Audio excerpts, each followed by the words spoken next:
Hello world, Stephen Michael Zach here, and I'm over here with Ted from Aputure. Absolutely. Hey, how you doing? You too. Hello. And we are going to be talking about Infinimats. Yeah, absolutely. All right, so I saw these online the other day, and I just had a million questions. Yeah. So just tell me about the Infinimats. Absolutely.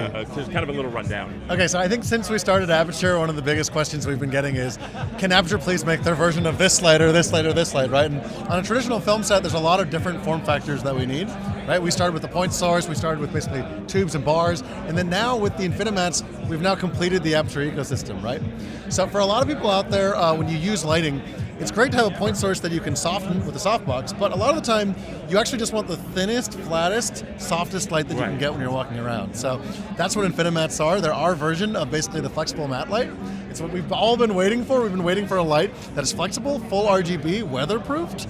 Ours is actually 2 times brighter than the industry standard right now, so we've been able to get that efficiency out as well too. And it all gets controlled via Sidus Link as well too. The inflatable component is probably the part that I'm guessing people have the most questions about. Is that right?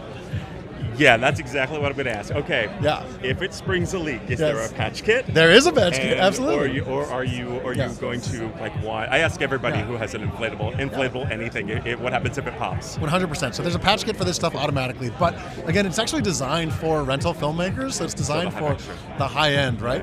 And the idea of inflatable lights is not a new thing either. Like when we think of these giant inflatable balloons that light up areas, they use them on giant film sets, and these are actually industrial rugged inflatables, right? Like we're not talking about your Intex mattress, right? Right. It's just a different quality to begin with. But why did we do the inflatable in the first place is I think one of the biggest questions, and that is because when you usually do traditional matte-based lighting, if you want to first set it up in the first place, you have to build a frame to attach that matte light, because otherwise it's just going to be like a rag hanging around. And then the second thing too is that if you want to diffuse it, you need to build another frame to diffuse it and get that diffusion off the board. So the inflatable does 2 things. One, it sets up super fast. You can set up the smallest size. You pump it up in 7 seconds. And basically what that does is it automatically spaces the difference between the diffusion and the light itself.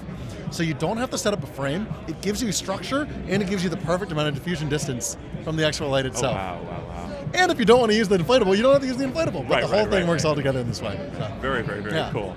Yeah. Now, I haven't actually seen the back of them. Are they like little 1x1s that attach, or is it just one piece? Yeah, absolutely. So the inflatable mat itself is actually basically just a standard blow-up. You basically take in the tool that we give you. It's about the size of it's like a handheld power drill, and immediately pumps up the entire thing in one go.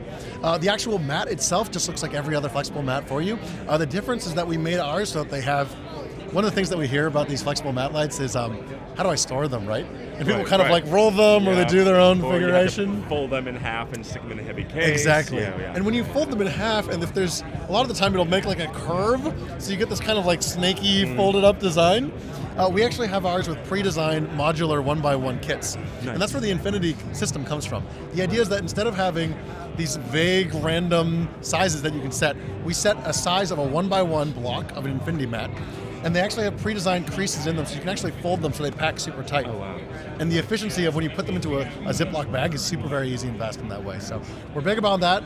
But the other thing is that if it's a 1x1 size and you want to scale it like this giant light that we have above us, you can actually scale it and get bigger and bigger using those same 1x1 tiles. If one goes down, if one does happen to break for whatever reason, I don't know, you can just swap out that one panel and the entire system starts working again. Nice, very nice. Yeah. And can you talk a little bit about the brand new Sidus Link 1? I was playing with it the other day, and I was very excited about it. But absolutely. So basically, I hear from the source. Yes, 100%. So since we started Aputure, again, we started out with our point source light and our software, right? But then everybody kept asking, can you add more things into the Aputure ecosystem? The Infinimat means that now, no matter what type of traditional film light you want, there's an Aputure version that fits immediately into the ecosystem. But we didn't stop there. The Sidus Link Pro update basically means that you can now use any fixture, even non-Aputure lights, in your app. So when you're on set, if you have a bunch of different fixtures, you don't have to be switching apps anymore. One app controls everything.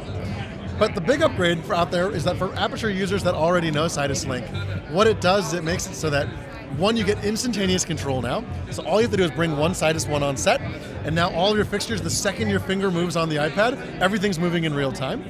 And you also get full CRMX control, which means that you get the Wi-Fi stability. So a lot of Bluetooth networks, you know, when you try to connect your phone to like your car or something like that, Right. the Bluetooth connection, it's good, but sometimes it'll have dropouts and little Well, it inefficiencies depends there. on where you are. Exactly, 100%. What this allows you to do is this actually gives you Wi-Fi level stability now. So you actually get the same level of stability for all your fixtures on set, which actually powers them through CRMX as well too. So that's huge for us. Very cool. Yeah. All right. Well, thank you, Ted. Yeah. For more things, go to aputure.com. Is that correct? Yes, Yeah, aputure.com to find out more things Aputure. I'm Stephen Michael Zach. This is new to me, and thank you, Ted. Appreciate it. Thanks for coming by. Thanks.